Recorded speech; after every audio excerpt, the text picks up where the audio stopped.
I forgot to unmute the mic. Hello. Hello. What a good day today. Very much a very chill and a bit what do you call it? Eventful day for me. But pretty chill so far. So, yeah. Ooh, okay. I see that there's a lot of people that is playing reverse. I heard that the cause of it is because Marsha's character story is gonna end.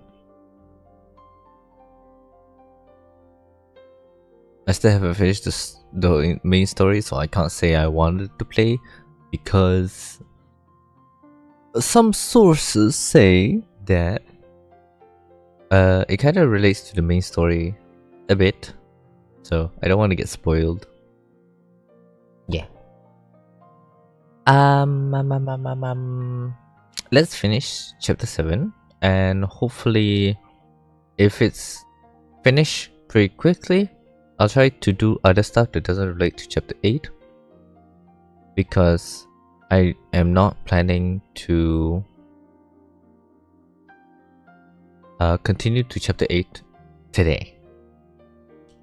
It is strictly chapter 7, and I'm not extending to chapter 8 at all. Just finishing chapter 7. If it's early, then I'll do other things, like the wilderness.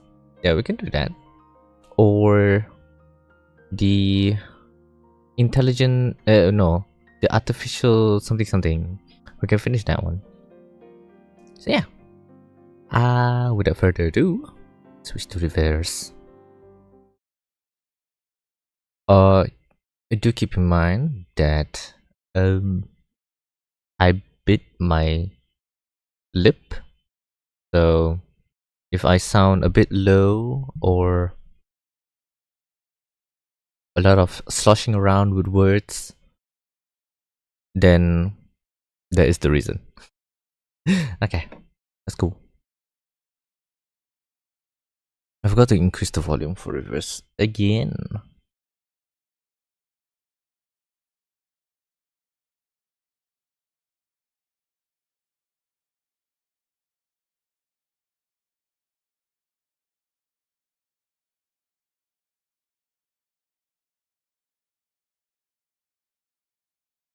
Okay.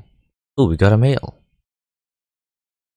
Discord invitation. Oh, never mind.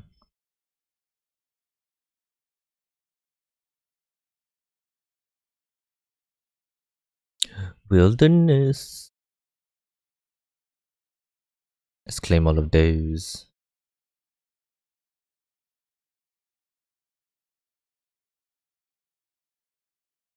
Okay. Chapter 7, Part 27. Heinous Ed Basum. Vacuum? So I will rejoice, dance freely, and savor my wine.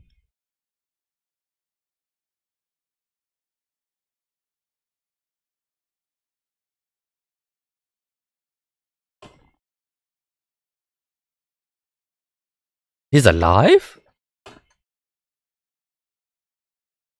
The blind woman nods, smiling. 37 scrambled out from the floor, her eyes sparkling with joy.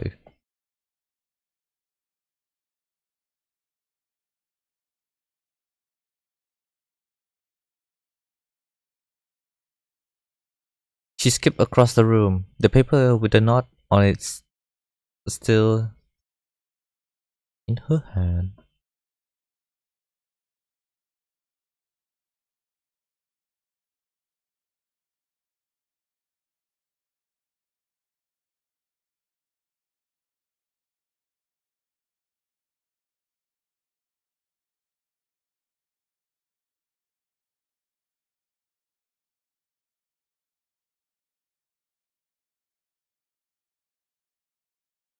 Ooh, about that, I think it's too late. She opened her eyes wide, eager for affirmation she yearns to hear.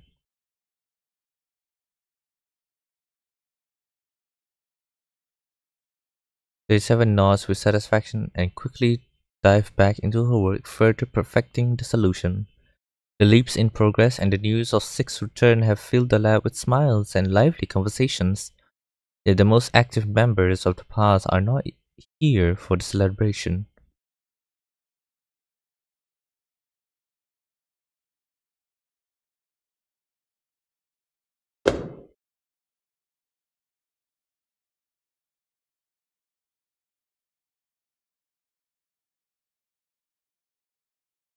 Because he's alive? The leader stops, looking at the speaker coming down the steps.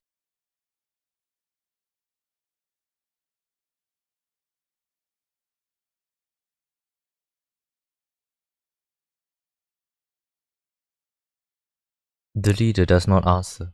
Having mastered the art of silence over the years, the rhetorician doesn't care. He can effortlessly engage in dialogue and is at ease at any conversation, even with a rock.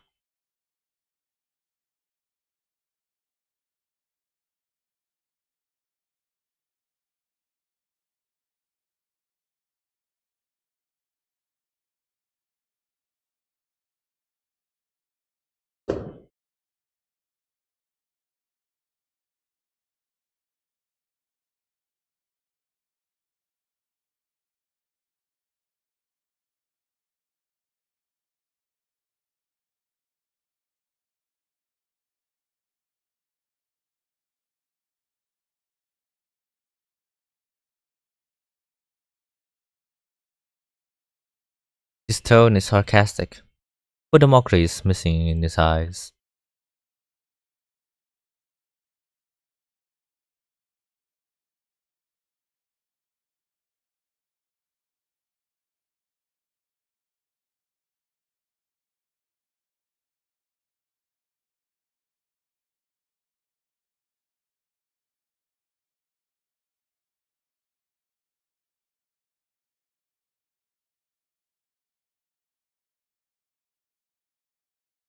He beams a huge grin. Oh my god.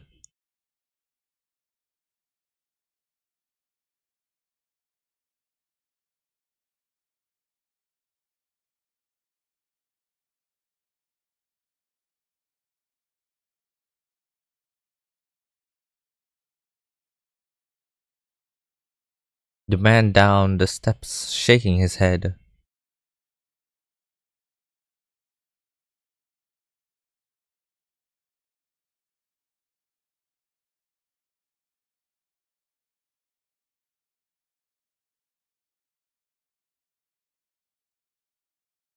He continuing the conversation, a rarity to behold. Ever since becoming six, he rarely had a chance to unleash his sarcastic wit.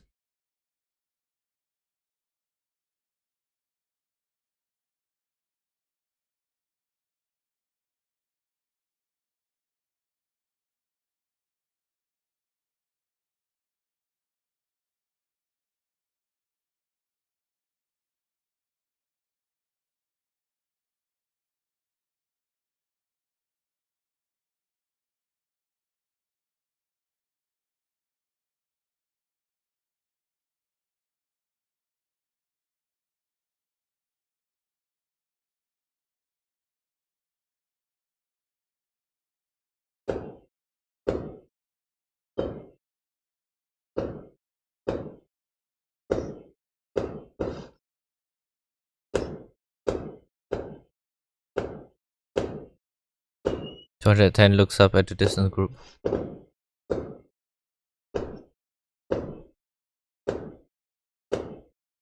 Oh my god, stop playing fireworks! Oh, it ended, okay. He leaves without looking back. The silent leader continues on the familiar path.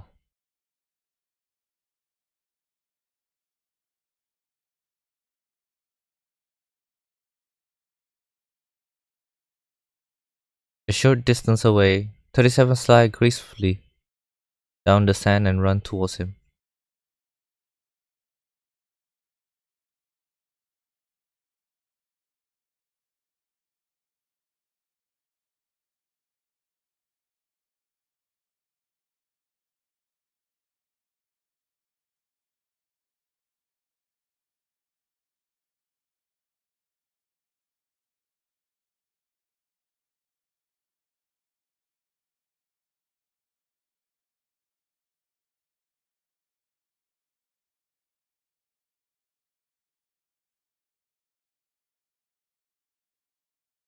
Her words trail off as her eyes suddenly widen in fear, completely fixated on what's in the distance. She knows the feast is underway and is recalculating the safe zone for them to hold it in. But now people are laying out food and wine on the ruined beach, among the rubble and wreckage right next to the remain of the battlefield.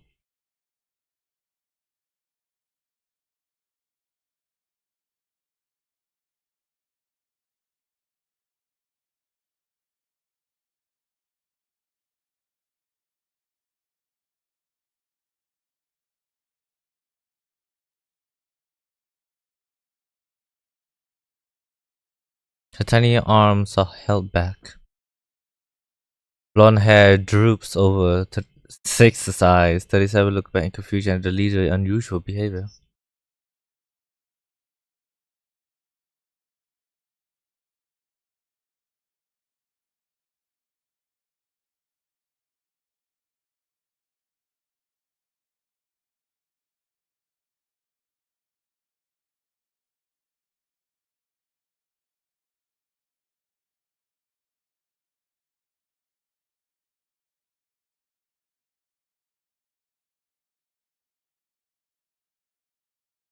The voice on the phone sounds unsure.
This is devastating news for anyone in need of rescue in the midst of a disaster. The robot pauses briefly, searching its database for kind of phrasing.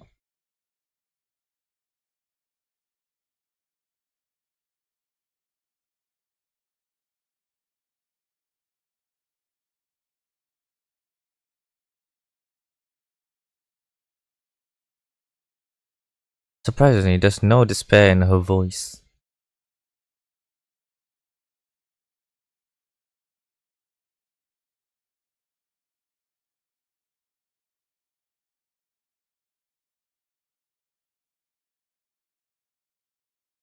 The robot did not understand her mumbling, but she found something in her database that might help.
Lucy ends the call and turns around.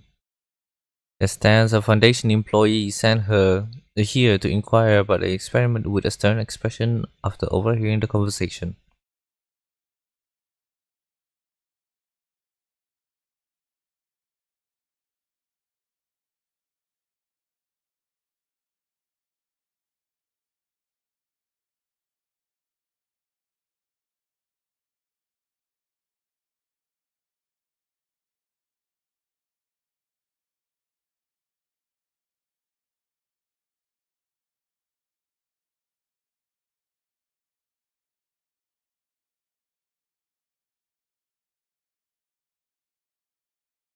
The robot nods.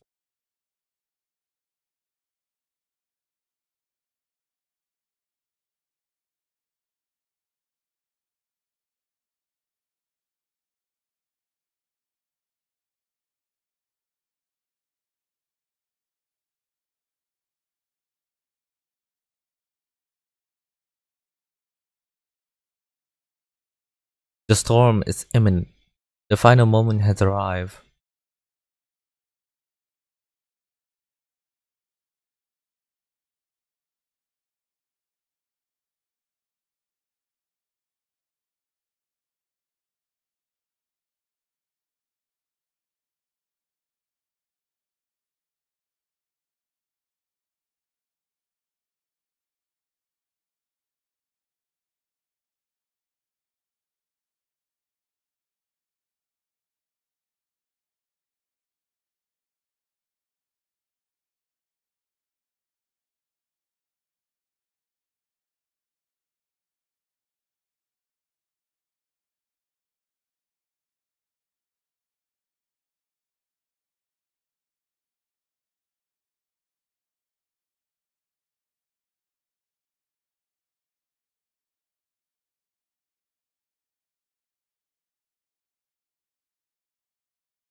Oh!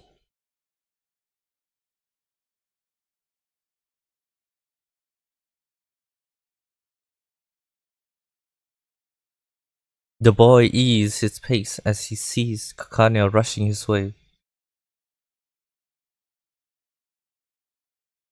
She cradled a thick stack of pamphlets in her arms, a little out of breath.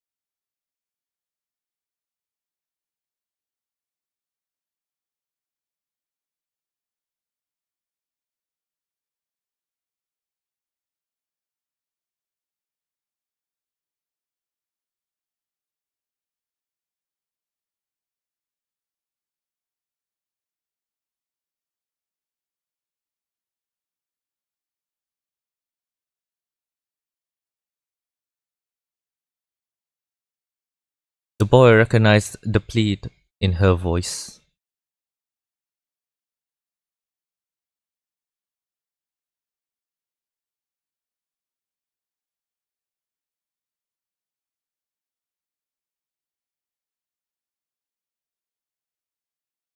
Clutching on her own hair, she let out a heart-wrenching wail.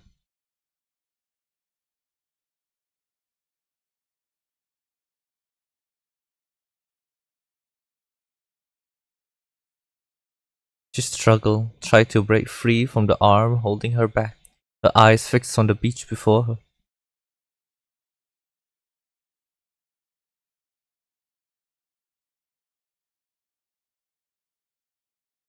A friendly figure comes up to them. A hat! She smiled and shook her head, turning her face towards the leader.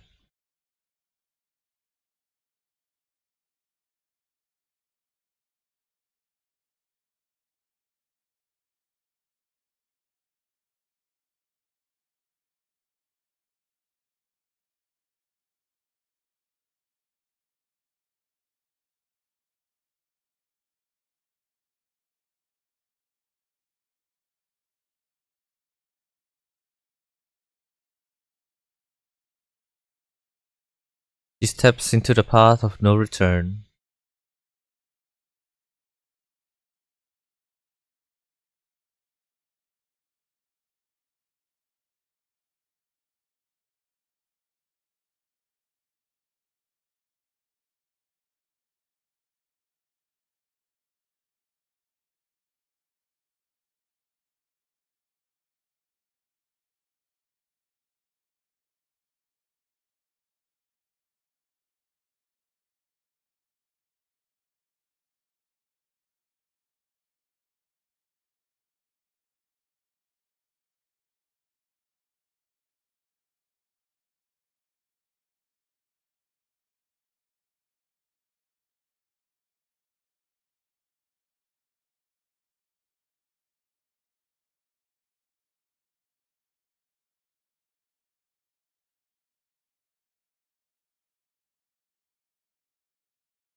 Oh my god. Ugh. Okay.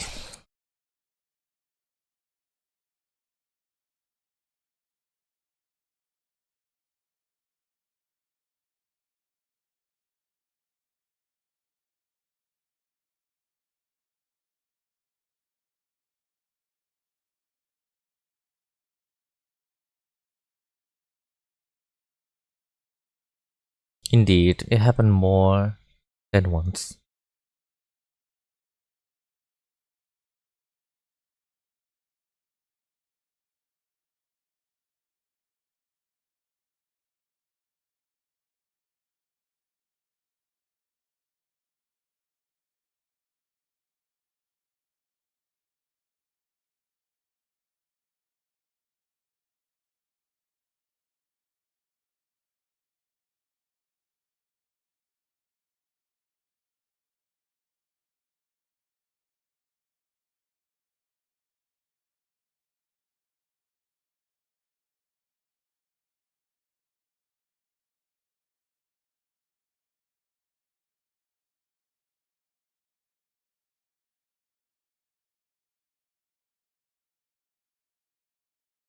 What else can these not really do?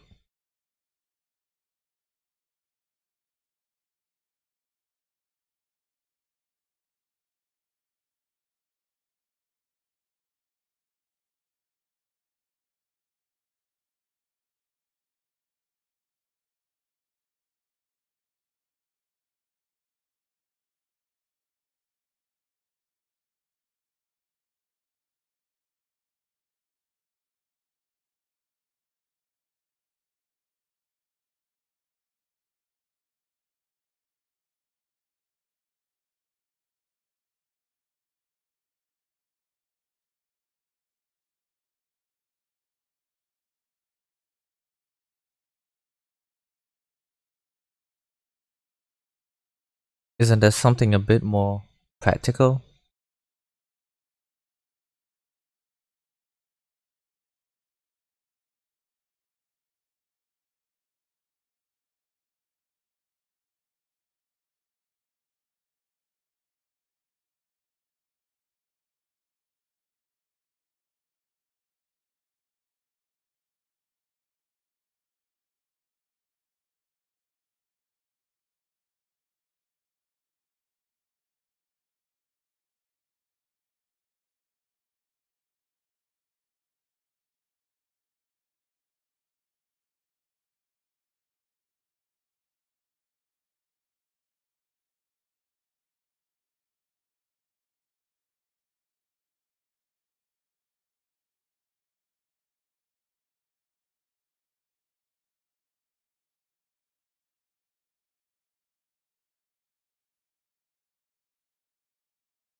Thank you.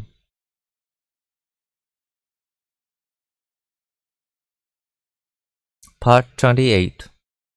The two numbers.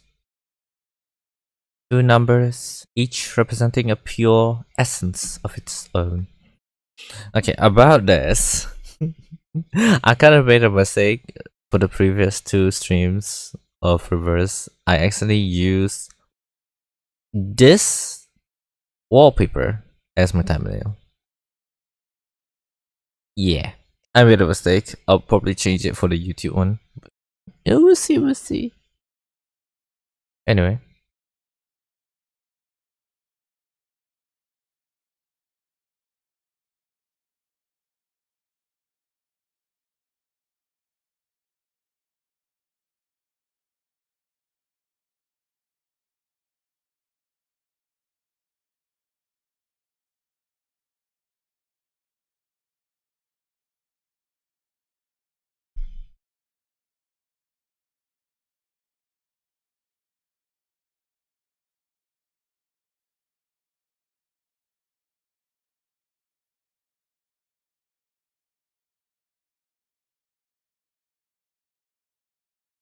the beach is quiet, clean, and perfect again. The storm has washed away everything that happened. The war, the crowd, and the clinking cups all gone. It restores to its likeness of the better time and no remnants left behind. The last echo of an era have faded into distance.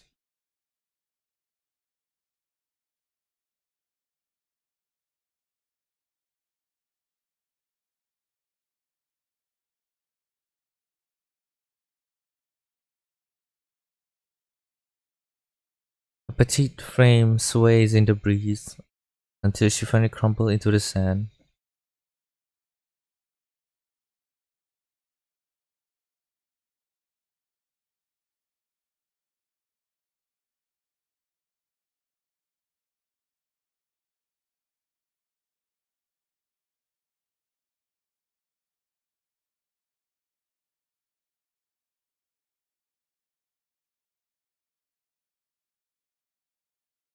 Rivulet of tears streamed down her cheek, mixing with the mud on the ground. Her face, hair, and gilded robe merged.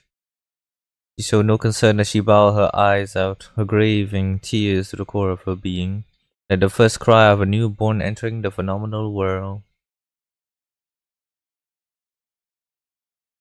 Thus the leader knows. The question is answered.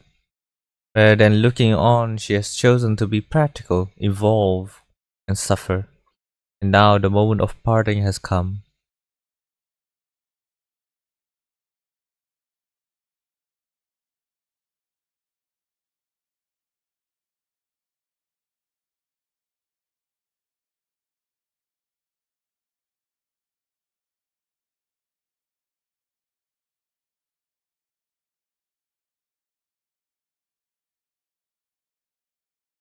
Six nod approvingly. The importance of the scroll needs no further proclamation.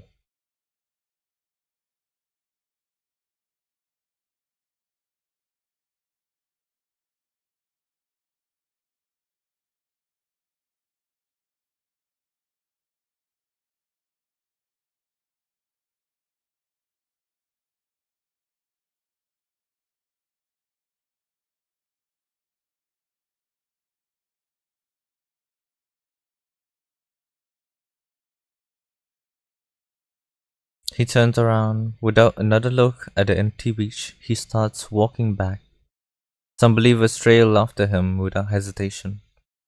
Seeing this, the girl wipes off her tears and scrambles to her feet.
The seven face turns completely pale.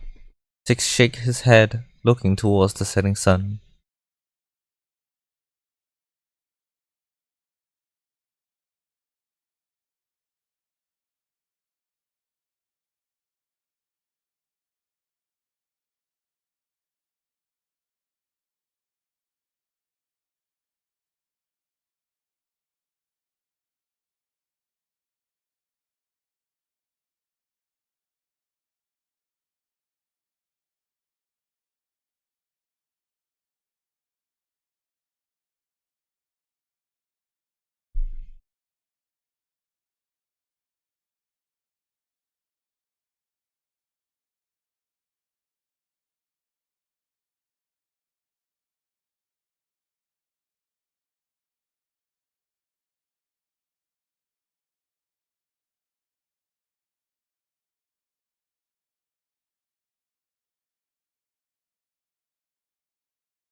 Six let out a sound, almost a chuckle.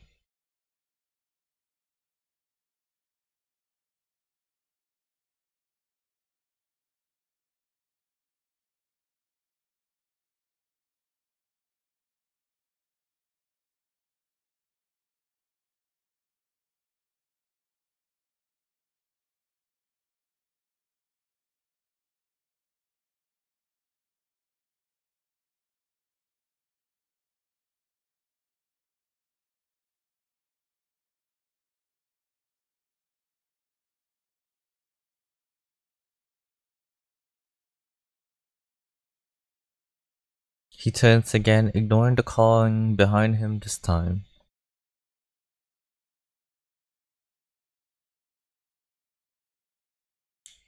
She rubs her face with her palm and pulls out her robe, running down the beach. She stumbles over a pebble and falls, but she pulls through the pain, rising to her feet, still running as fast as she can.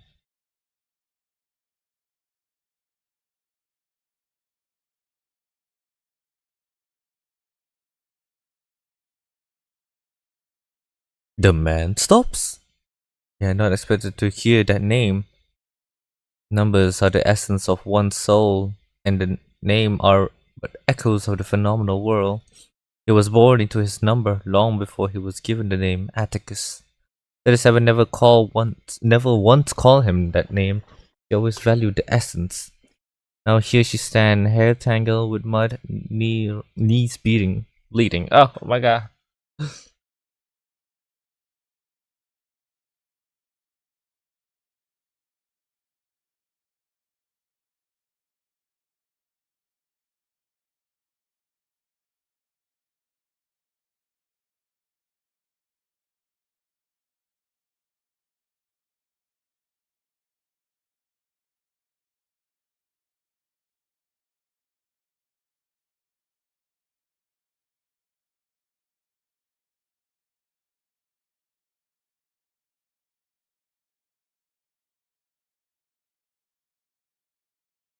The Maxims cave on the pillar of the temple of Apollo.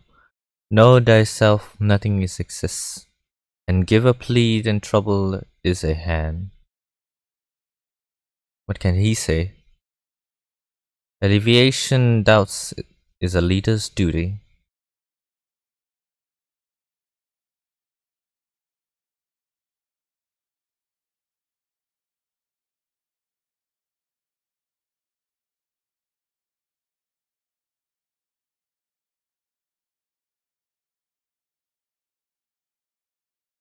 She brushes away her tears and waves to him.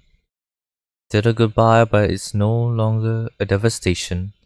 The last of the apparent followers have left, leaving only the timekeeper's team on the beach.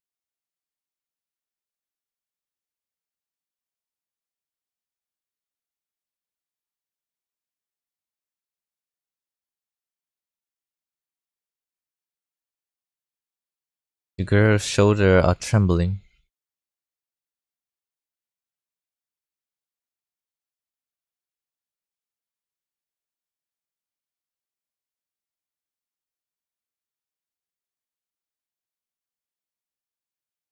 She let out a breath, clearing the tangle of emotion in her mind.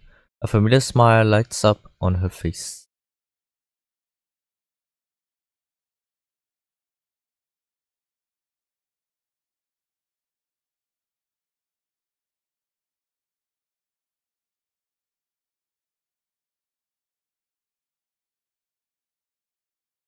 Wow, that is so.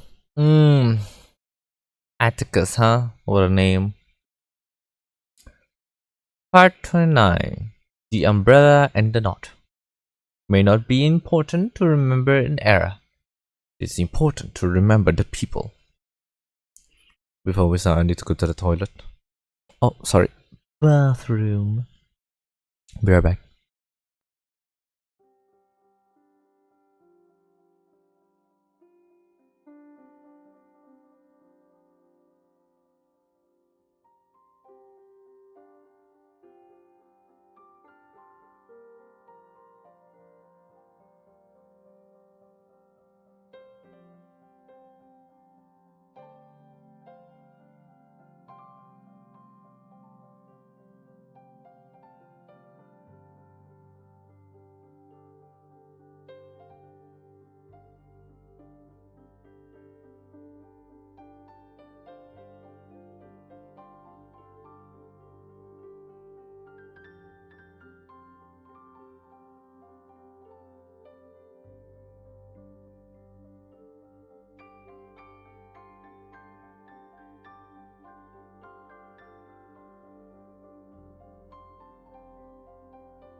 Okay. I got myself a donut. Not I got two. So yeah. The collab donut. Hopefully it's gonna be good while I play this. Let's see. Okay. Let's start.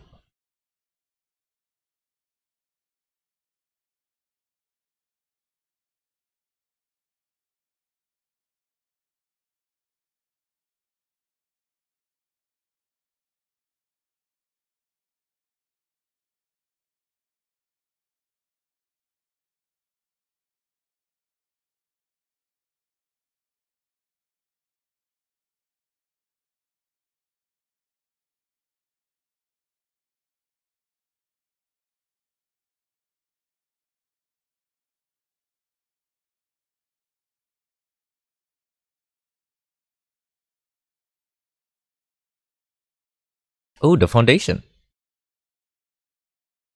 Ah, Mesmer Jr.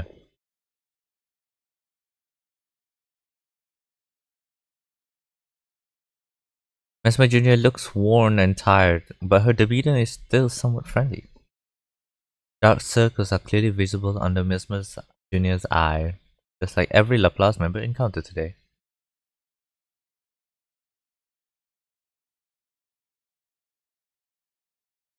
Umbrella?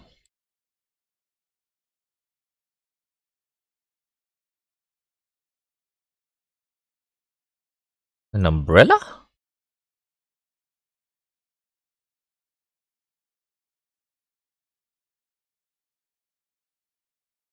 She took a sarcastic stab as she opened the... Ooh.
I was there.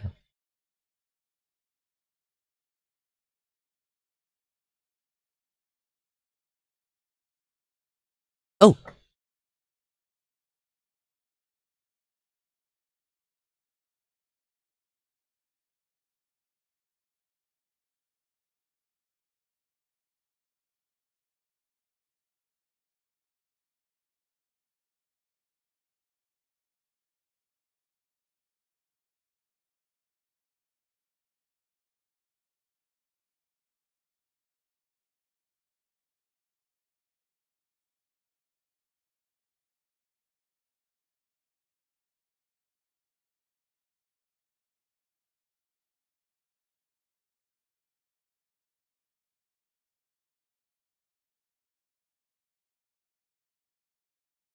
Wow!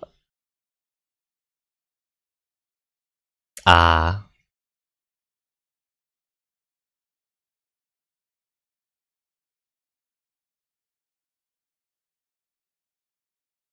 The Hoffman knot. Ooh! Ooh!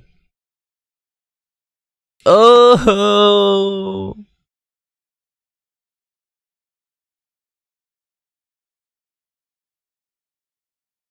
Ooh! Eh. Oh. To receive an equilibrium umbrella, it appears she create an illusion of pure whiteness in front of her. Ah, Madam Hoffman. Oh,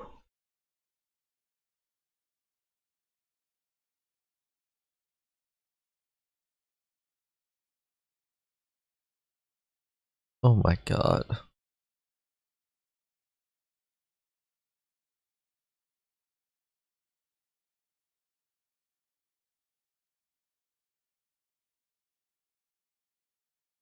Marcus looks up at the sky.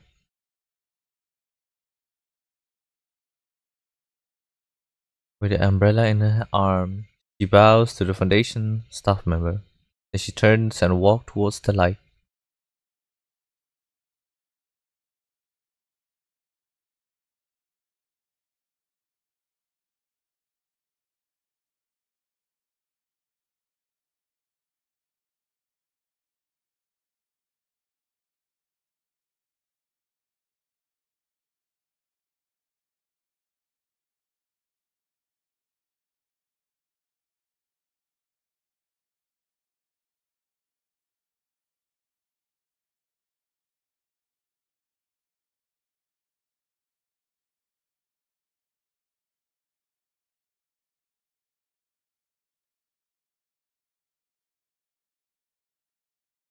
An unexpected question, Miss Junior stopped with a surprised look on her face.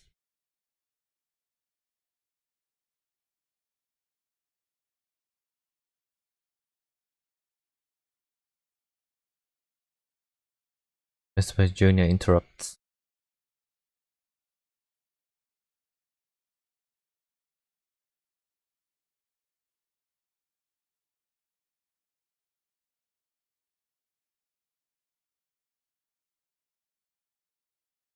She turns and leaves, not staying for another second. The amount of sunlight is just right. The umbrella pops open, rotating with a touch of grace. Against the white fabric, the golden knot gleams with brilliance.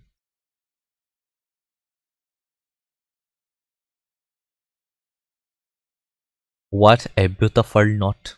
The Hoffman knot. Slash umbrella. Foundation Square has been restored to its former glory. A recognizable figure stands there, having waited for a long time.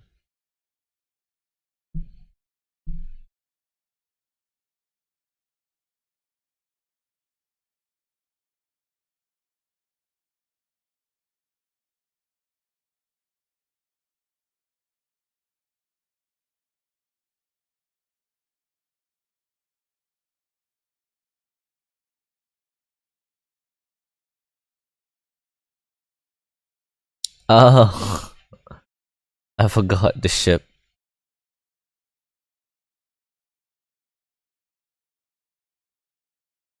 Mm-hmm. Regulus glows in, offended, putting her hand on both her shoulders.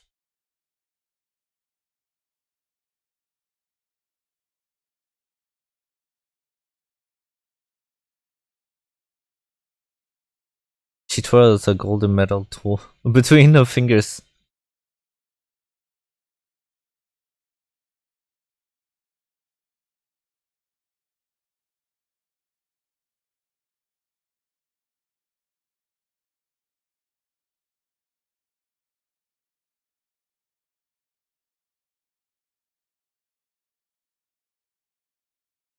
Seems about right. She taught the medal to Regulus.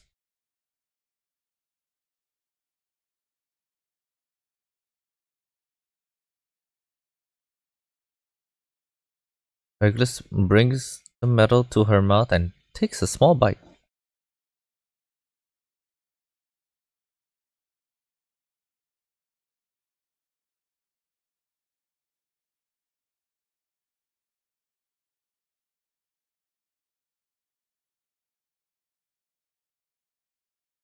A Juventus walks over and places another medal in Regulus's hand.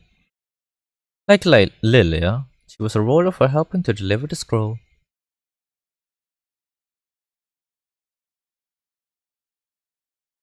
She missed the island trip because of the forest they planted in the Foundation Square. Fortunately, the square had been restored to its original condition.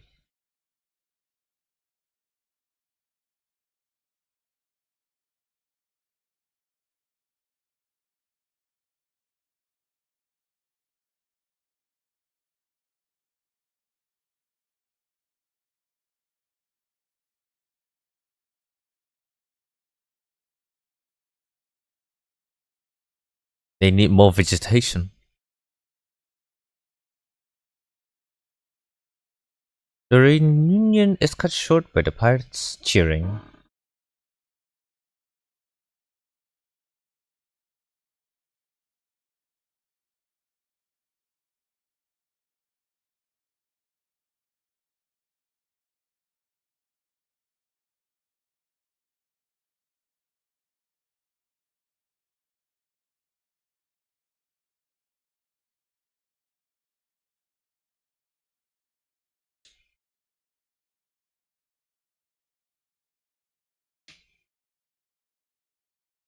Male. The rocky pirate coughed awkwardly. Her eyes darted away behind the cover of her shade. Ah, Sotheby.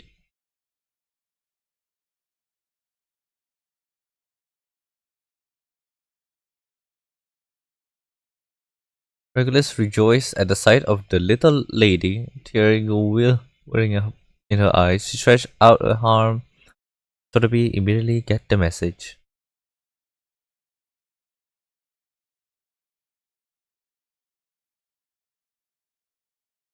A handful of weighty jewelry is placed in Regulus's hand.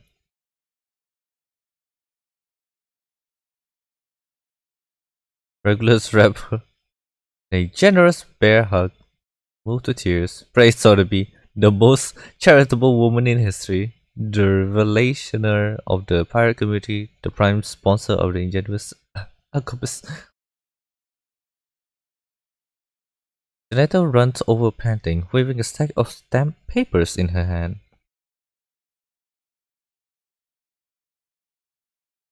Damn, that's quick.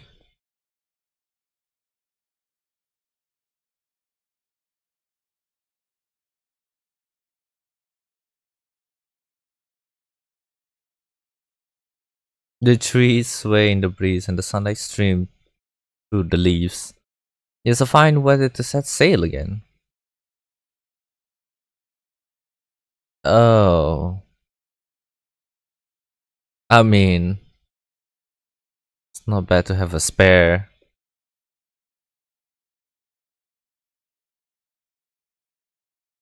Ah, the umbrella.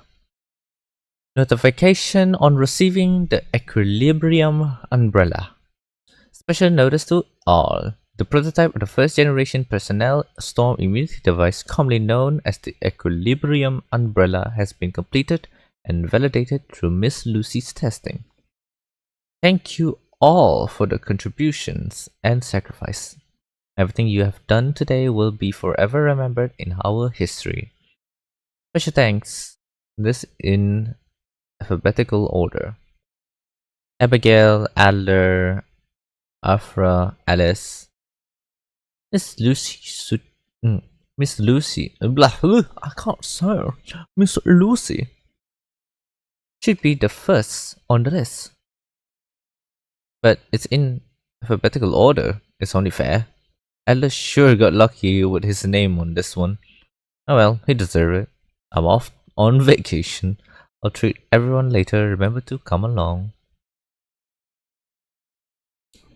The Hoffman nut. I want to know that one.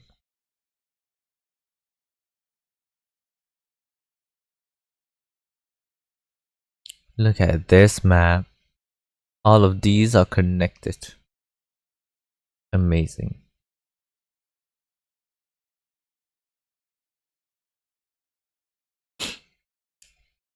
Part 30. And now, the curtain call. She brushes off the raindrops from her shoulders and steps into the new world. The last part.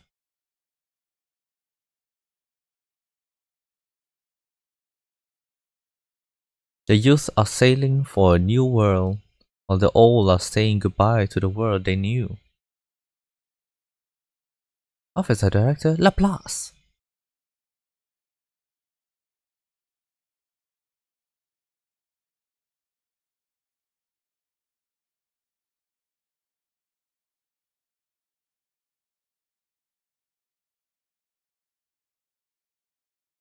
She brushes the dust off the desk and takes a final inventory of the lab's equipment. She leaves the lights off, not needing them anymore. An urgent knock sounds from the door. Damn, before she finished protocol of humans.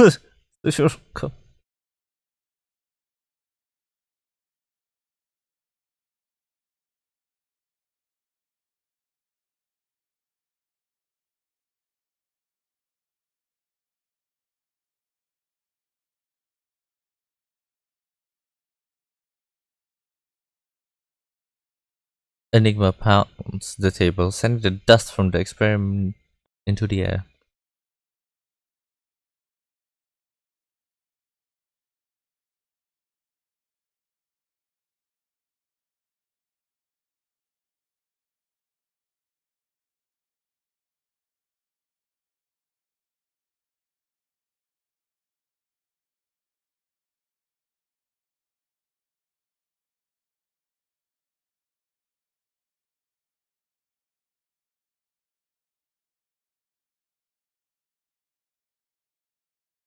I mean,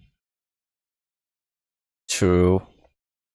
The robot gives him a friendly nod.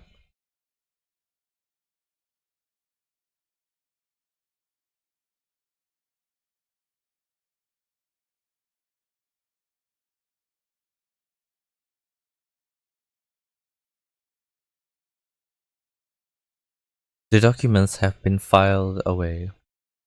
Simone walks up to Lucy and takes the heavy experiment apparatus from her as a dust from her movement.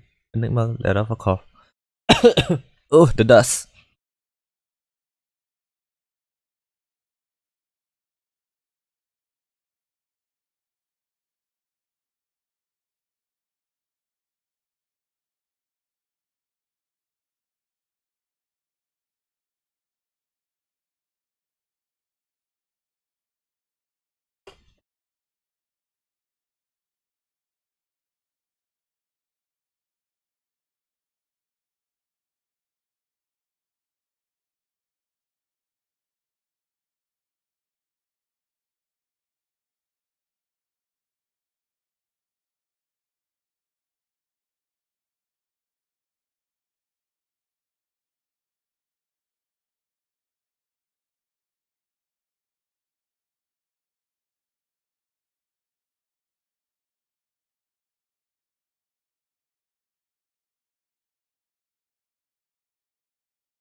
The robot realized an overlooked detail.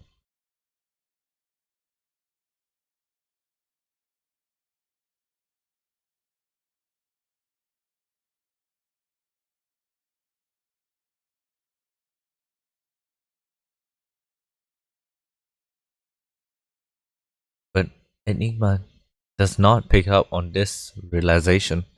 He already enraged. Fists clench. Rises.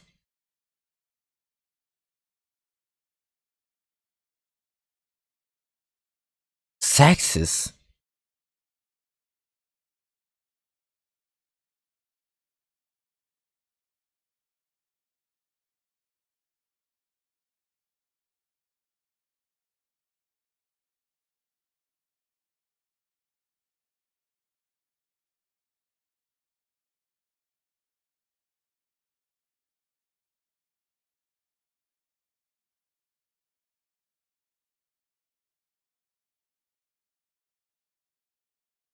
I'm sorry, what?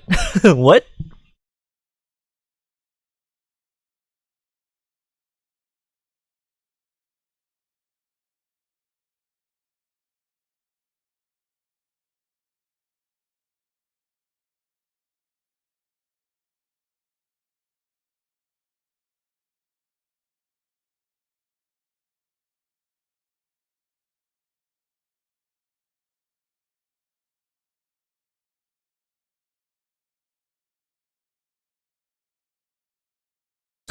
I don't think that's a good idea. A just reward. Enigma opens his mouth, but no sound comes out. He wants to tell her she's wrong about him wanting the promotion, but he's too frustrated and angry to speak. The robotic eye slit pulse continues in her unemotional tone.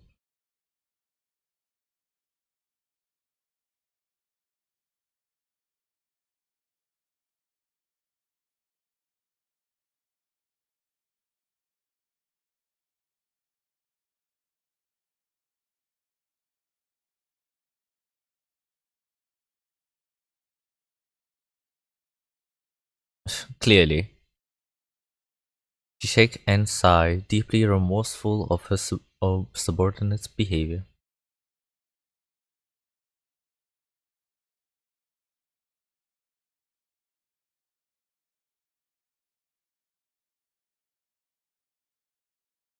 Take it.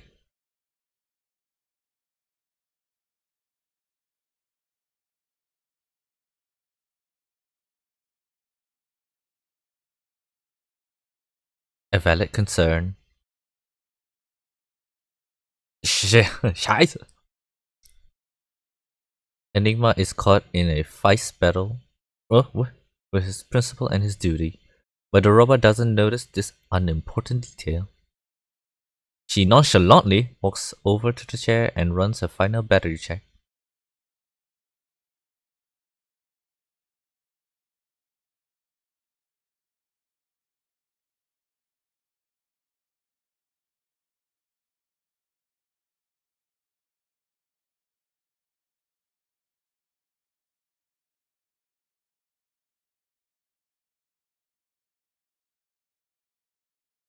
She stated, with no emotion added to embellish her delivery.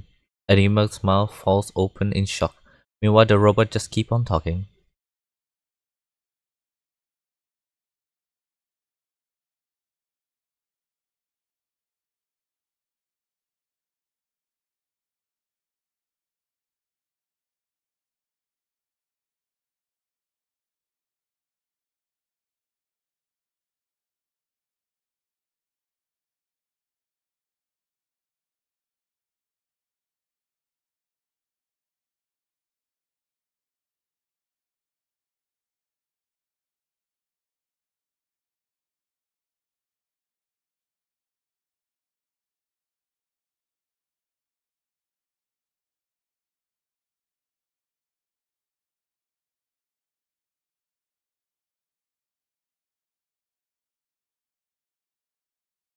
She shakes her head with regret.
The robot is happily thinking about her vacation plans. She completely all preparation for departure.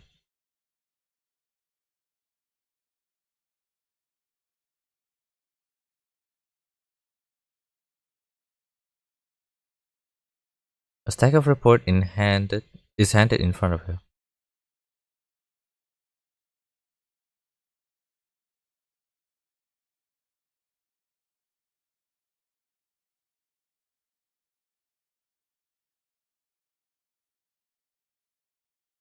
Lucy flips it open and dutifully goes through the list one last time.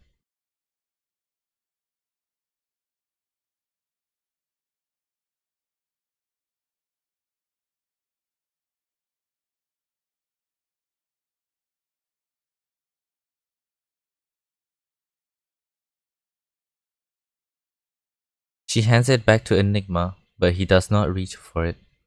He looks at her, grief-stricken.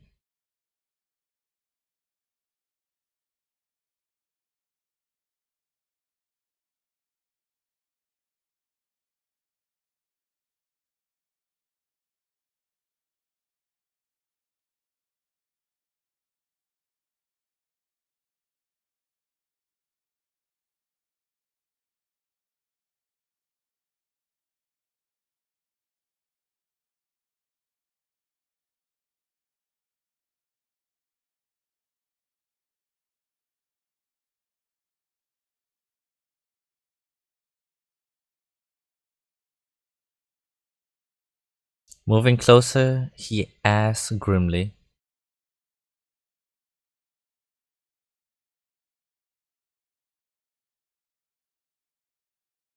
"Memory loss."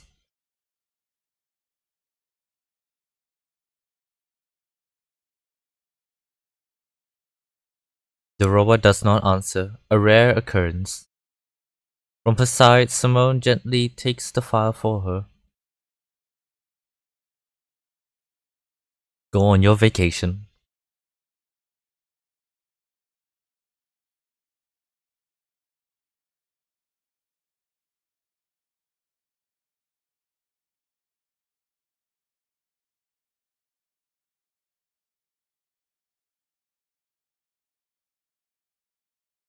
Oh my god. Wait. Right, pause.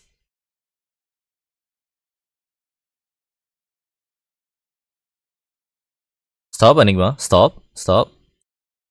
Oh my god, Neffy! The game audio was fine just now. Is it not?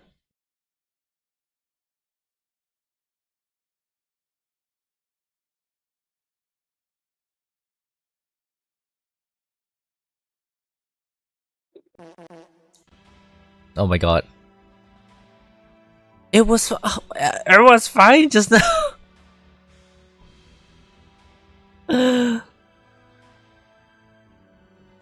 Oh my god. No way. No way. Ah, what a failure. What a failure.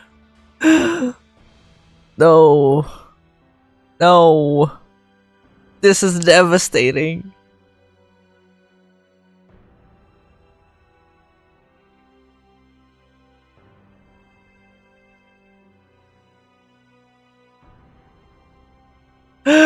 The audio was not here.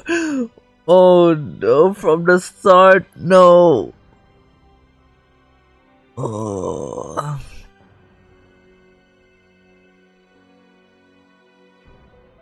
Oh my god. Can I bury underground? Ah.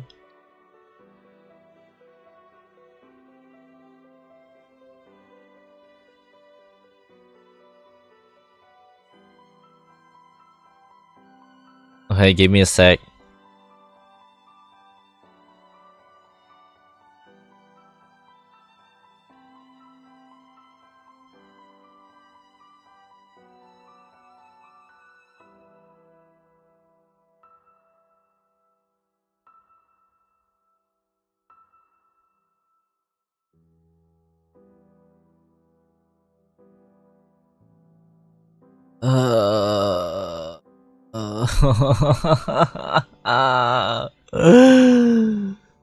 Uh, even the cuts it didn't. Oh god. I don't think this donut is deserving to be eaten by me. Oh, I'm a disgrace. Anyway, let's just finish this. And here.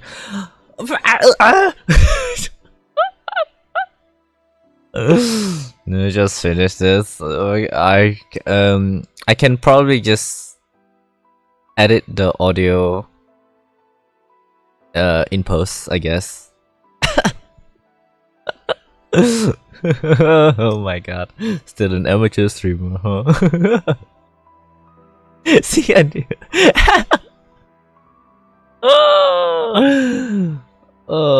Okay. But just so you know, I'm not doing this for the higher-ups who look down on us, but for the people who look up to us from below.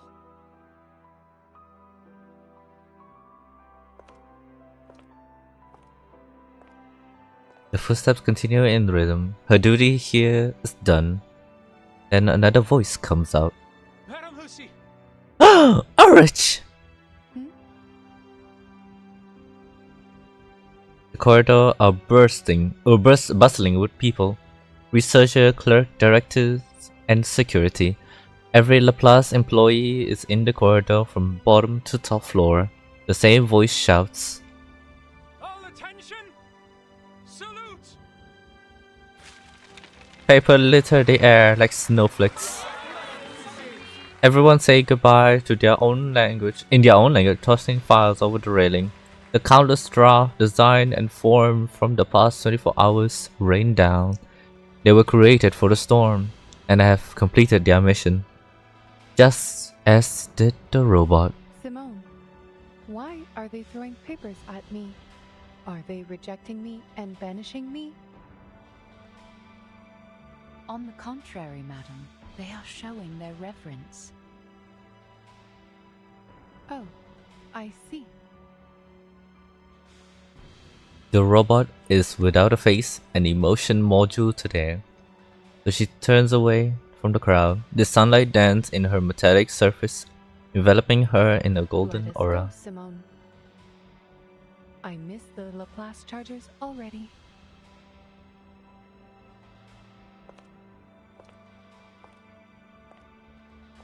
There is a 230-volt bath at the resort, right? Vacation!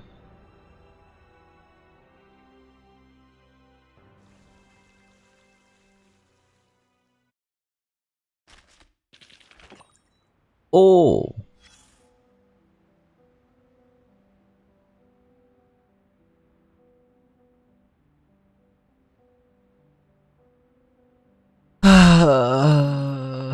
I'm devastated. I'm very much devastated, just like 37. Anyway. So which pour saps up for the spot next? Pale green characters flicker incessantly, and in a second dozens of messages appear on the fluorescent screen at the same time. It is clear to see that life must go on.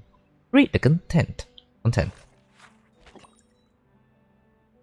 Anonymous number 922722174. Lucy has resigned. Who'll be in charge now? Oh. Anonymous number 922722271 to 922722411. Ulrich. Question mark? Is the second most reliable awaken in the scientific computing center. I'm too lazy to read the numbers. Someone other than Lucy, I guess? No one wants that seat. It's electrified. It's not an electric chair. The charging port. Ulrich is the most opposed to this idea. He's on a hunger strike in front of the committee building. I guess he'd rather starve to death than sit on in that electric chair. How about John? He's a man with clear logic and good project management skills. Lucy was an excellent leader. The casualty this time shouldn't be her fault. The best option is to let her come back. Which John? I hope you don't mean the one we speak in hexadecimal. I recommended John from the mechanical engineering group. He's very creative and forward-thinking. Definitely the right person to run the scientific computing center. Last week's major power outage was caused by that John from the mechanic engineering team, starting all the lab machines in parallel. He's been suspended and has been undergoing psychiatric evaluation ever since. I rather picked a John from the medical team. John from the medical team caused a huge explosion while testing a new drug formula last month. Luckily, he's from the medical team. Help was at hand, and he's still sleeping like a baby in his hospital bed right now. How about John from the... Oh my god, there's so many Johns in this place.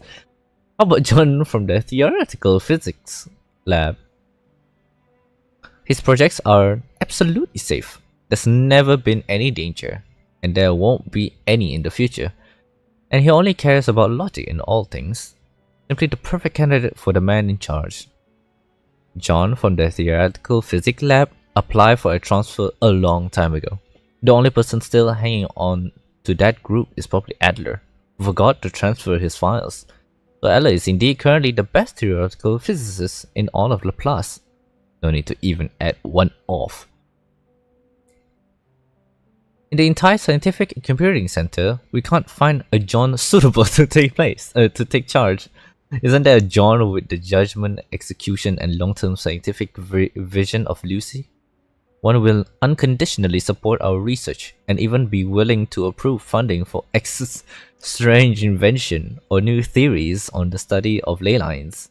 There's ley line in this game? I thought it's only for gacha. I mean, this is a gacha game, what am I talking about? A better sense of humor than Lucy would also be a plus. I think you might be able to find a John funnier than Lucy, but that's it.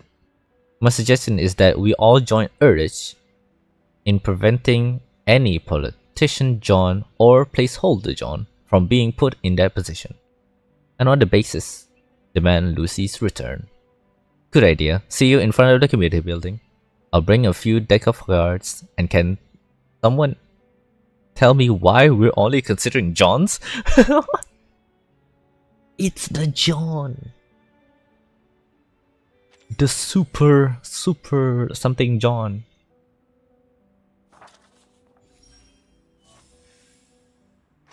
Wow.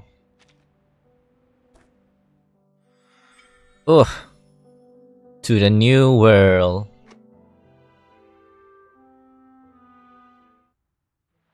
A long journey wears you down. It only forces you a force of will that has carried you this far. But the rocky pirate is still filled to the brim with energy. She finds a smooth, flat rock that still holds some warmth from the sun, taking a seat before raising her drink in the toast towards the horizon. The last can of Dr. Pepper rests beside her. That's the stuff. Nothing beats a Dr. Pepper after saving the day. Nothing beats a Jet 2 holiday. What? Are you worrying about other things? We just took down Arcana and snagged the storm immunity. Why not kick back for a minute, mate? The best bit about this whole thing is I ended up with 2 ships in one day. Let's treat ourselves to fizzy drinks and get all puffed up today! Take the last can of Dr. Pepper. I thought you prefer celebrating with coffee.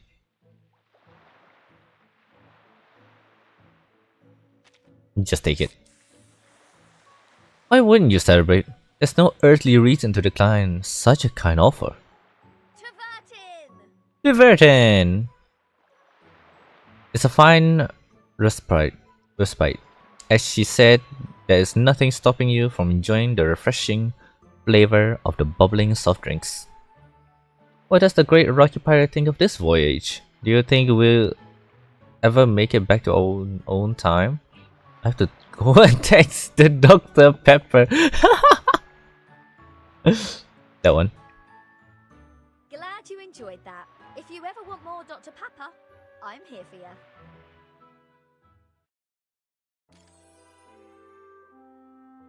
There's about 14 characters and I have to talk to all of them?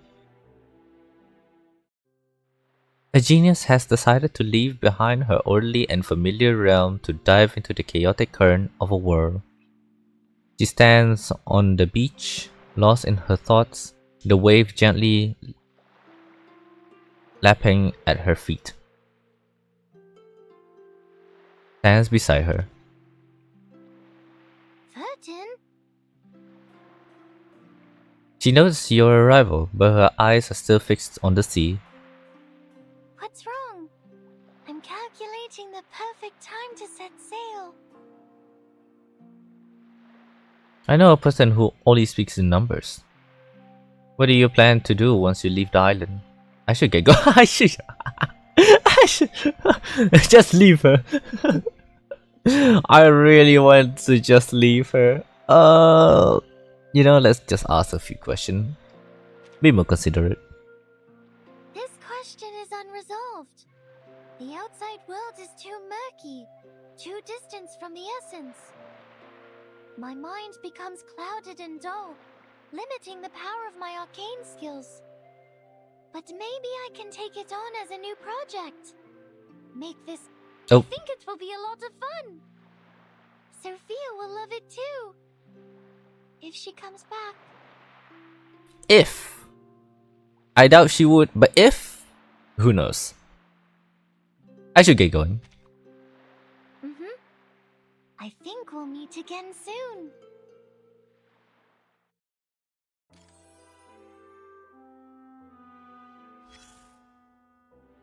Lilia. That 768 nautical mile flight was barely a warm-up for the pilot and her trusty broom. Perched at the highest point on the island, she takes a moment to fully savor her most recent flight. She takes a deep swing from her canteen before shaking her head. Hey, Vereinsamt, come drink with me. Only kids like Regulus drink soda. You should get used to vodka. I'm underage too.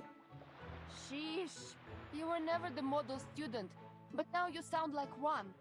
If you're not into drinking holy water, at least chat with me, or the joy of drinking will be lost. Why did you decide to become a pilot? Have you heard anything from Zeno? Zeno? It's a party over there. They've been wanting to erase Arcana from existence since 1999. And they finally did. The bomb flattened the entire military base, leaving nothing behind. The authorities have officially confirmed her death. Physically or mentally? Which one? Now everyone in Xena is celebrating the victory. There was a commendation ceremony. Even the dogs were honored with medals. Which dog? But accolades mean nothing to me, so here I am, talking to you. Okay, it seems like you're pitying me. It kind of... I should get going. Пока! Maybe you can join me for another ride sometime. Not like the last time when you were sick, but in an actual air fight.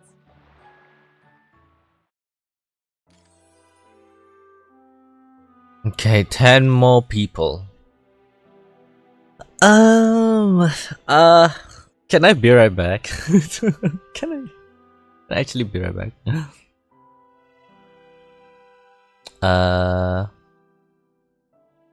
I'm gonna do this.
Oh, okay. I'm back. The little lady trotting along the beach, dragging a suitcase stuffed to the brim behind her. She rarely traveled with much luggage, usually preferred to suck everything into her dress. Can't help but wonder what she could have brought along that would be worth all this trouble. Is there a gentleman who can help me? Why is Thorpe here? Oh, it's Burton. Hooray! Could you act the part of a gentleman and help me carry this suitcase? What's in it? The moving pictures of Typhon I chose for my new island friends, including Typhon and the Auto Island, Typhon and the Pegasus, Typhon and the battle against Jupiter. All are perfect gifts for new friends. I know what you're worrying about, but don't worry. Miss Moisson approved my request, so I asked the Foundation to make copies for everyone. Even though she said something like, no copyright issues in this time and year. I mean, that is true. Is copying not right in this era? Typhon never cared about such details when sharing with friends. I don't think that's what she meant, but yeah, sure. You notice a strip of black plastic peeking out from her suitcase. They appear to be films. Could you carry the suitcase for me? Bless your heart. Of course. Leave it to me. It's better not to expose the film to open light. You take the case in your only free arm. Thanks again, Burton. Say, do you happen to know of any dark and empty rooms? We can enjoy Typhon's moving pictures on a wall there with our new friends. How have things been at the Foundation? So there's been another storm. This one. Thank you for asking, Burton. Everyone at the Foundation may look tough, but they're all really friendly. You see, they only asked for 500,000 Sharpodontes as the compensation for turning the Foundation building into a treehouse. 500,000. Can you believe it? That's not even worth a dragon's heart. I have a feeling the so-called compensation was just a gesture to alleviate my guilt. They were too considerate to embarrass a lady. How chivalrous they were. Besides, I also got acquainted with the great Miss Buanish. She is a lovely lady who has been guiding me through the Foundation. I would have loved to hold a ball to show my appreciation, but Mr. Carson told me that if a lady always responds with, "I need to think about it," then her answer is no. Perhaps she's not into balls. Have you known Miss Buanish for long, Burton? Could you possibly share her interest with me? Why are you so interested with Matilda? Oh, well, I'm not here to discuss her further. I knew it, Burton. You must really enjoy lugging suitcases around. Yes, definitely. Amadikaya? Who's that? Oh, it's Druvis. The druid is taking a stroll through the war-torn woods. She rests her hand on the scarred trunk of an olive tree, intently listen to its quiet whisper in the wind. A beautiful morning to you, Burton. As you described, this is a forest worth looking forward to. Branches of the trees are arranged in a perfect pattern, showing a sense of harmony and unity. I can see the gentle and caring nature of the guardian of the forest. That is high praise. Indeed. All branches follow the same pattern and grow in the same way. The edges of squares give rise to triangles, and the edges of triangles give rise to squares. I may not be familiar with this trimming style, but I can hear the trees humming with joy. That pattern is called the Pythagoras tree. I have heard of this Pythagoras. He was a mathematician. Little did I know that his theorem could be expressed on trees. My respects to the sagacity of the ancients. How have you been keeping? Arcana has finally been defeated. Defeating Arcana. I am not certain she can be defeated. That's what I'm saying. It could not be true that she died. Who knows? To defeat an entity like her, one must first understand her intentions. Manus Vindicte's purpose is clear, but Arcana's is a mystery. She didn't care about anything based on the time I spent with her. In accordance with the laws of nature, fruits fall, seeds take root, and trees bear new produce. The tree can be pruned, its fruit thinned, and even cut down to change its appearance. Yet the inherent law of nature cannot be altered. To me, Arcana is like an unchangeable law, one without any purpose. It cannot be overcome, just as it cannot be changed. I should get going. I would love to talk to the trees again. They are delightful. Farewell for now. Okay, 9 more people to go. A lady sits in front of the IDM, expression emotionless. She places a hand on her face, her fingers carefully running over her cheek. If they are unfamiliar, they were unfamiliar. For a brief moment, you can't quite place who she is. You recognize the metal torso and limb, but her face seems unfamiliar. Nice to meet you, Time. Oh! It's Lucy! Is this her vacation outfit?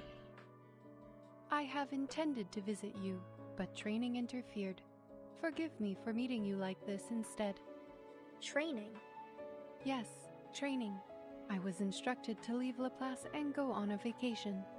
Just as I was wondering where and how I was going to accomplish this task, Madame Z recommended your suitcase. So I prepared this spare body for easier communication with the members in your suitcase. Considering the presence of underage individuals, I opted for a softer material. Hopefully, they will be comfortable with the temperature of my metal. As for my training, it is to master the art of resting. I would like to inquire, how does one define the concept of resting? Resting is when you stop working for a while. Resting is when you focus on keeping yourself in good shape. I'll catch up with you later, we can discuss it then.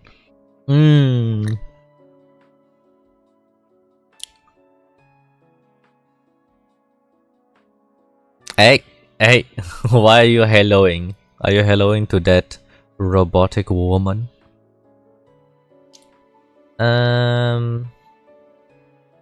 You know, since she loves to work and do training, she can train herself to be in good shape. There you go. I am glad that you and I have come to the same conclusion. Based on my observations, resting is what one does to recharge their physical and mental systems. Through the combination of a balanced diet, suitable exercise, and sufficient sleep. Oh, I really wish I could do all those 3. But these measures do not work for the awakened. Continuation of the first chat.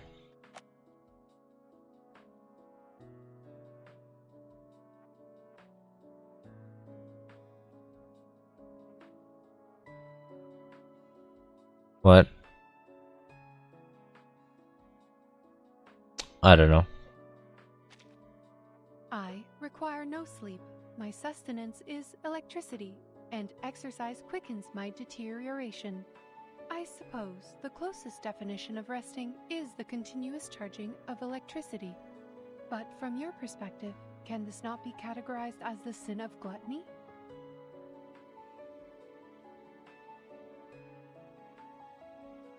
It's not funny anymore. No. I'll catch up with you later. We can discuss it by then. See you soon, Timekeeper. Remember, we still need to complete the resting plan.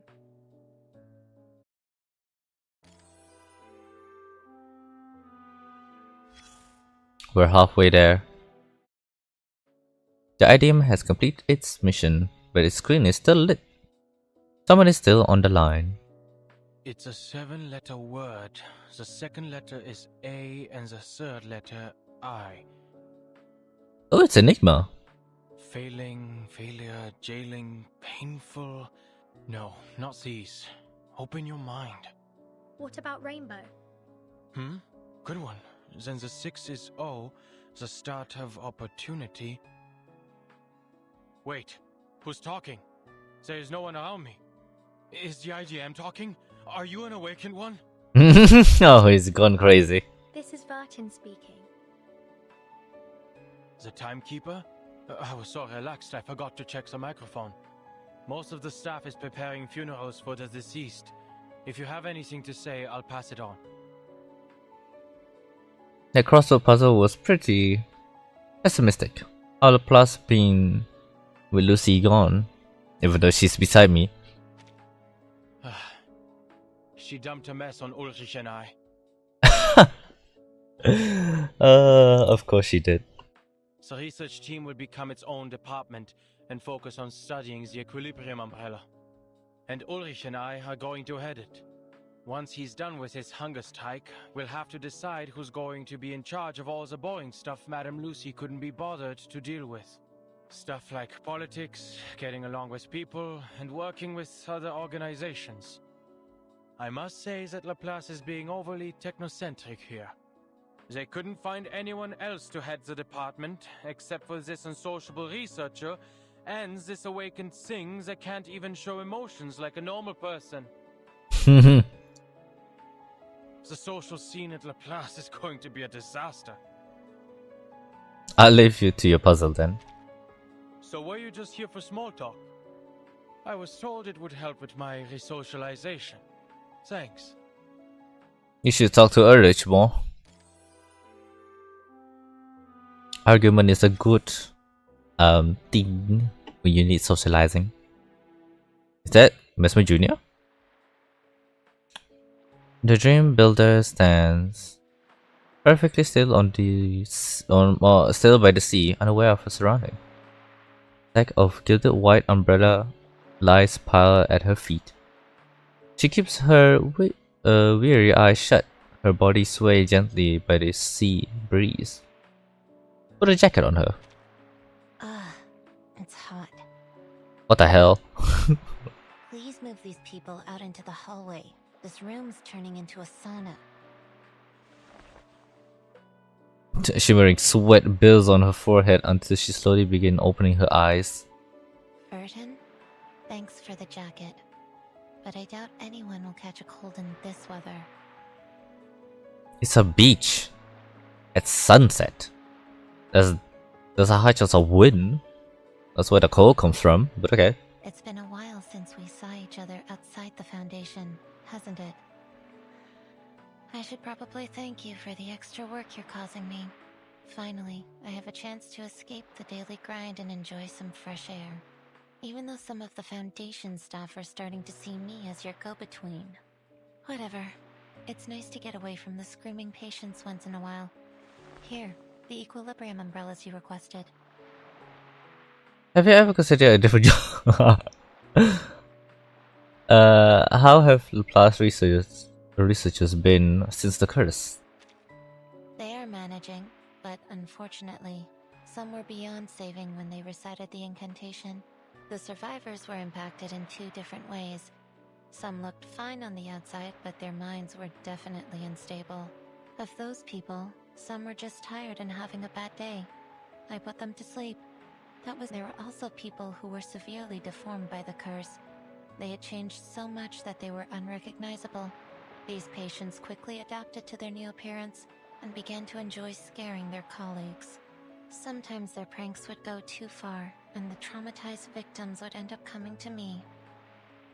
The sane Arcanists are now more troublesome than the insane. It just goes to show how unpredictable Arcanists can be. Thank you for bringing the umbrellas. It's no big deal. Just part of the job. Now, if you don't mind, please verify the delivery and confirm receipt of the items you requested. The faster you count, the sooner I can take a break. Her heavy eyelids slide closed again as she drifted into another dream. Hey, 6 more people. Oh my god. Is that a baby girl Matilda? The voice owner has found you before you could ever look for her. Like a trained athlete, the divination genius charged towards you.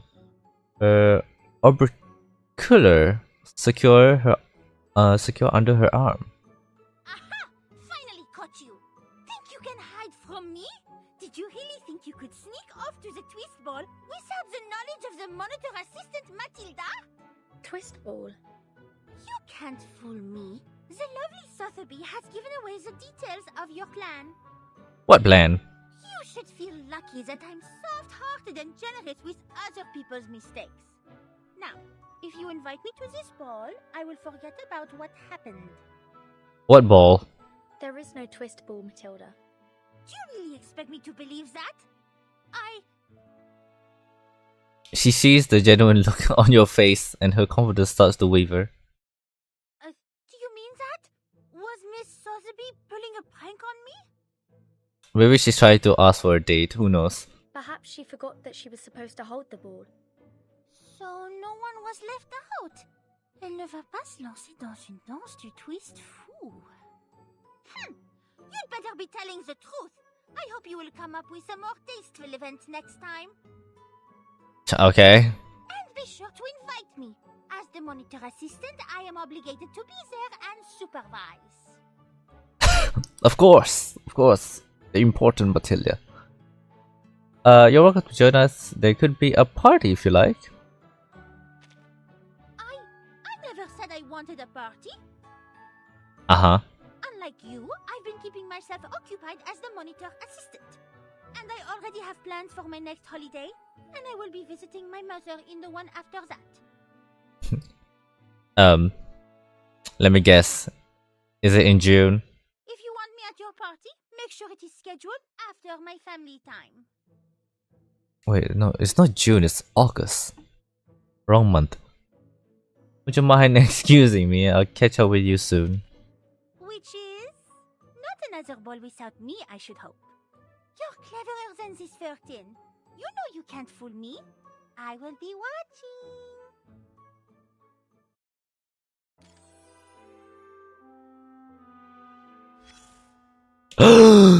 Is that your direct supervisor chooses the perfect place to meet? It's not too eye-catching, nor is it so quiet that you can't find her easily. She's holding a medal in one hand and an award announcement speech in the other. Her thermos cup is left aside. Congratulations, Vertin. The Foundation is pleased with your recent performance. Madam Z! I am here to award you on behalf of the Foundation. She puts the medal and speech in a folder and hands them to you. I know you're not a fan of these ceremonies, so here's your medal and a brief statement on your achievements. Are people still celebrating at the Foundation? I can't express how much I appreciate your help, Madam Z. That was nothing compared to what you and your friends have done. Even though we now have the Equilibrium umbrella to shield us from the storm, we still have ways to go before we can truly understand it. We will get there, Vertin. Slowly but surely. The new mission? No need to rush, Vertin. Take your time and rest. Enjoy the company of your friends before you set out again. Don't worry about the reports. I'll handle them. You've been busy ever since becoming the timekeeper, and you deserve a break. Yes, I definitely deserve that break. 4 more people! Let's go! Apple! A red fruit is enjoying himself peacefully in the wine cellar. A rosy hue looks incredibly vibrant today, perhaps due to the wine. Good morning. Or evening, my lady. Oh, he's drunk. I didn't even know an apple could be drunk. Just as expected. The wine on this island is exquisite. This apple, pledges to personally take on the task of documenting these wines and preserving their names for posterity. They will be called Cuvée Aperon, in honor of this respectable school of thought. But the school of Aperon has been divided. Douglas might disagree with the name. That should not be a problem. She is still too young to drink. And this apple knows that deep down, she isn't as annoyed by the people and this island as she seems. In fact, she is a natural at adapting. After all, she settled into the Foundation with ease. The apple is immensely grateful that the captain is always by your side, and there is no need to worry. It should also be beneficial for her to see more of the timeline. But please watch over her, Miss Verton. Her rock star spirit may lead her to an early demise. What? Like other rock stars, the captain's carefree and daring nature constantly puts her in danger, making every minute potentially her last. This is what this apple has observed in the rock community over the years. Okay, I should probably be off. Bon voyage, Miss Verton. 3 more people. 3 more people. Is that the researcher X plus unpredictable inventor is busy building another mysterious device on the island? It appears to resemble the cap. Oh, what the hell? Hey, Burton, what a lucky surprise. Why are you building that? I'm setting up a new Goldberg machine. This place is going to be a hub. When a seagull glides over the ocean and builds a nest on one end of this lever, a stone will be flung from the other end. What? Which will fly all the way to... Well, the fun will be spoiled if I tell you now. See for yourself when I'm done. Why don't we talk about something else? Like Laplace? You might want to hear what a mess it is over there. Oh, I already know. Has Laplace decided who will be Lucy's successor? Her and an awakened employee. Ha! I don't need to know that. They have no idea who can take her place. She was much loved, as one could tell from that epic farewell. Nobody has the courage to sit on her recharger throne, as you never know when you'll get burned. And it will take some time to transform the office back into a space for living beings to use. I have to admit that sometimes I prefer the chaos. Since nobody has time to tell us what to do, we already have exciting projects in the pipeline. I better get going. I'll catch you later. I've got a couple of gadgets to tune up.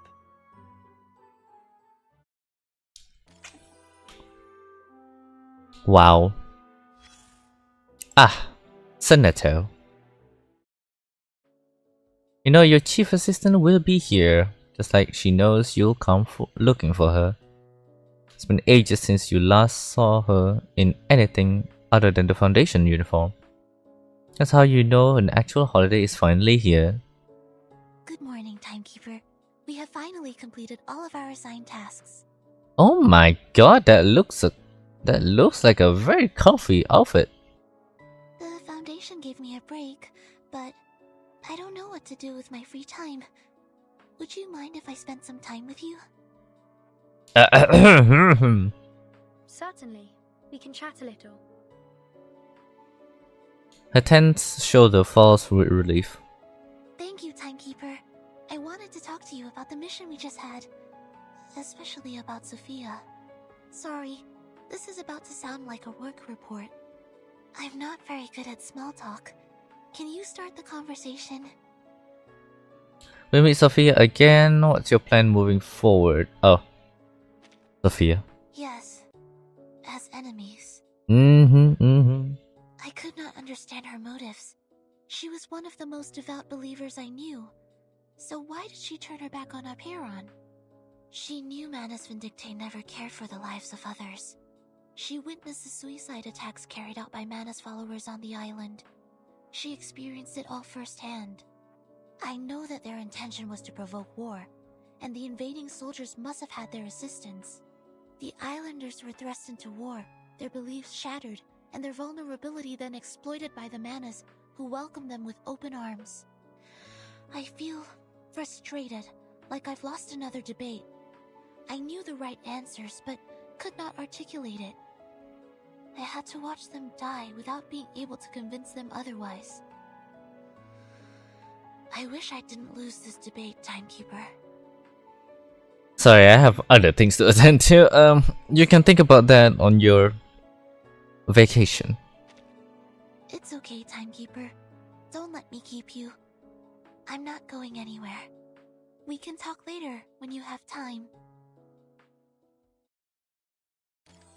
And the last person of all, Miss Radio. The green radio is basking under the sun, bathing in its warmth. Since she doesn't have a human face to make expression, it's hard to read her mood. However, since the fifth dimension, Aquarius, is playing from her speaker, it might suggest she's in a good spirit. She snaps up the moment she notices you're present, and the music shifts to a four-tone motive just like Beethoven's Fate, knocking at the door. Hello? Miss Verton, what brings you here? Have they finally decided my verdict? I hope my recent actions were enough to prove my innocence. Oh my god, she shivered nervously and the music starts to crack along with her. Of course, in fact, we couldn't have achieved any of this without you. Do you find a person for me?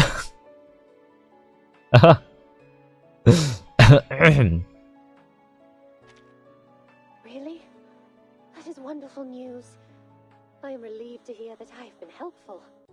These past few days had left me on edge, wondering if they would pry open my battery cover or submerge me in formalin, or even take me apart in search of enemy signals.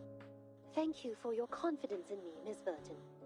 So, am I allowed to move freely within the Foundation now? I could use a little cleaning, polishing, and perhaps a coat of wax, if I can find someone to do it. Leave you to your leisure and fantasizing. In that case, why don't we enjoy a little pampering time together? We could slather ourselves in machine oil, bask in the sun, and let the rays zap our impurities away. You do that.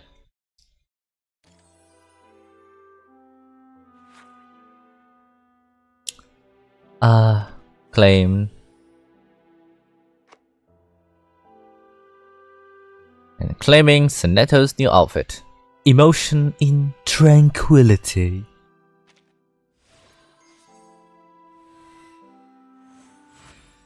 Look at that outfit. Finally, The lake Quippo. is overflowing. It's cold, just like a flowing line. Wait, where? We're done. We're finally done. Since clicking this, let me try.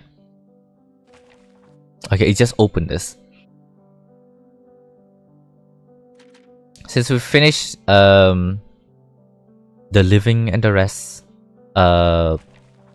volume, I should say, let's click this and see the summary of the entire volume one last time. Killed, human or arcanist?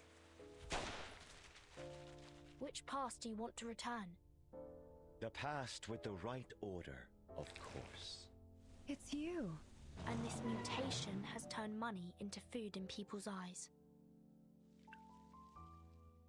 Don't forget me. What is the storm, sir? I need Verton to grow the way I prefer. Sonetto, stop them! They wanted to know the outside world. But the student handbook asks us to forget about all these. Freedom! Long live liberty! Checkmate. Vertin, the person we rely on, is being hypnotized in the rehab center. I will do what I can, in my power. Sense of justice. Release us! Set Vertin free! Storm reformation, manpower and discipline. Past. What? Finally awake. Meet your friends first. Vertin? Vertin! Vertin! Now you come back! But the Tempest blocked every signal I sent for help. Pardon me? This is the year 2007, is it not? This is an archaic arcanist group we're dealing with. I beg you, do not take your conflict in the phenomenal world into the realm of truth. I take not thought for needless disputes. What are they? Did you bring the humans' army here? The island of the painting. Is that where the timekeeper is at now? Inspired by the Golden Isle. I am intrigued by the name of your little group, the Circle.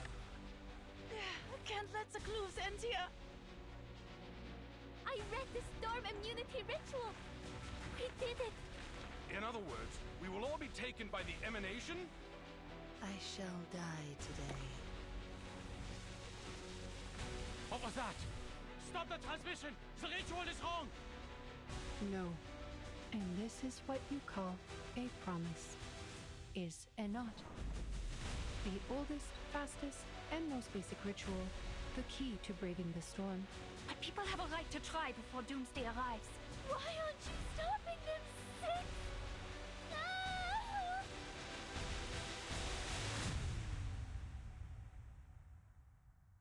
Leave the island to the world outside. The culmination of our research, the crystallization of man in all its wisdom, the protective gear against the storm. It's called the Equilibrium Umbrella. Wow. Oh my god. Can't believe it's been this long. Oh, to finish all 7 chapters. Oh, how many much to go? There's 1 and 2, 3 and 4. We have 4 more. Yeah. Can't wait to do that. And I think I've underestimated the story, hoping it would finish early, but apparently not. Yeah. This is the end. I was hoping to finish the entire story before the 2-hour mark, but yeah. Alas, we're here. Even though majority of it does not have audio. Yeah. I'll do that in post and re-upload the VOD. Yeah. Anyway, I had fun. It's a very emotional story. Yeah, that's it. I have no words to say because that's how very impactful these 7 chapters. Okay.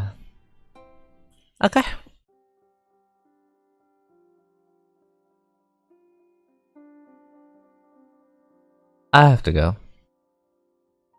Finish my donut. Okay then.